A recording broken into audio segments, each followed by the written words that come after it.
ผมหนักเลย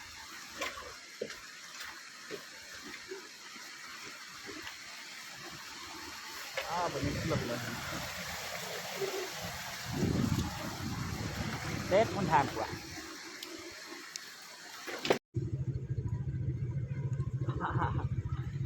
เต็มเลย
เหล็ก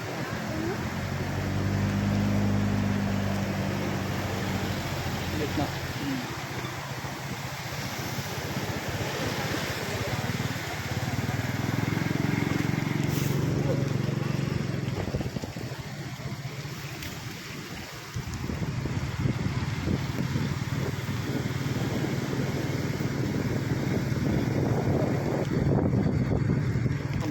ทางมาติดหอยจุกเลย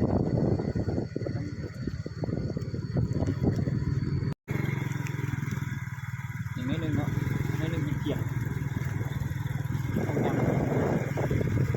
อันตราย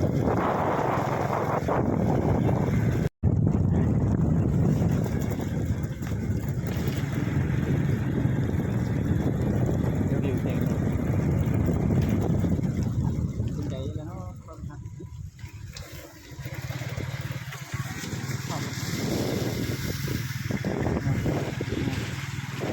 เห็นคนลังขา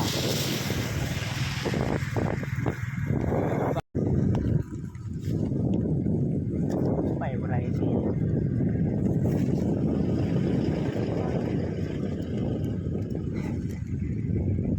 ทางอะไร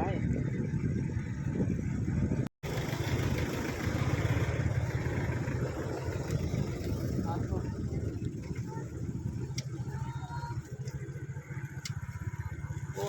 ข้ามไรเนี่ยนี่เรารถจักร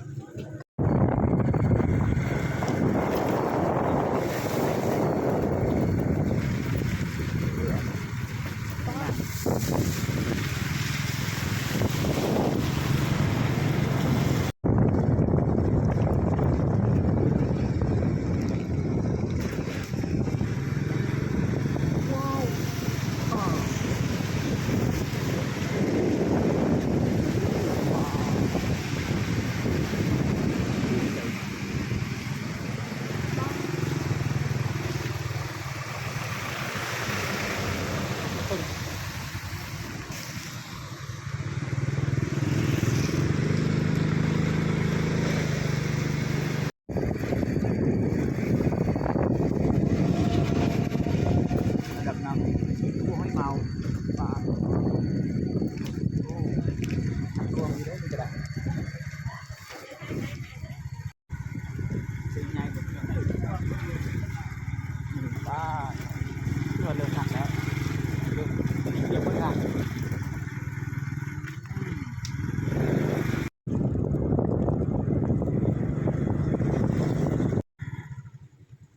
วัดนี้ติดรวมแถว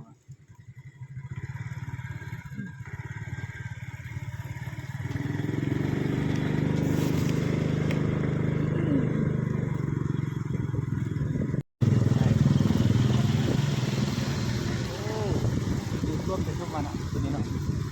ใช่มาบังบุญทรงเหือปะเนาะเต็มนี่เลยระดับน้ำจุดยอด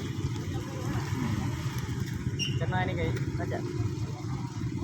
นี่ไอ้อู้ไอ้นี่ฮอตนี่เลยเนี่ย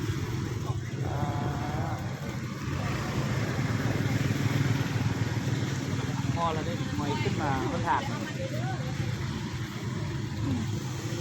ก็ปั่นมาเบิ่งบุญตรงเขื่อนเนาะ แค่ ใช่ไหมเอาคนไหนโอ้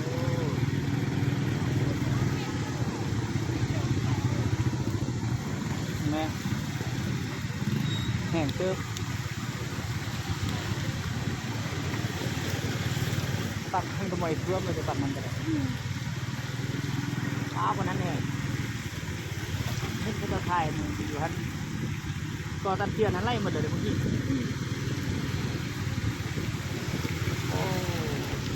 โยโยโยเลยนี่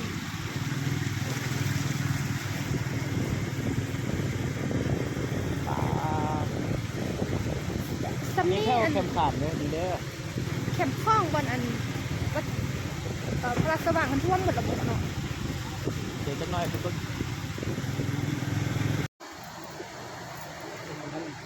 มันเวิร์ดกับแหกเลย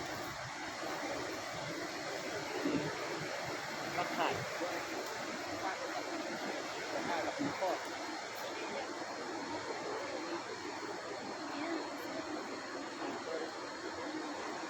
ดอกเนี้ยได้หนึ่งตัวแน่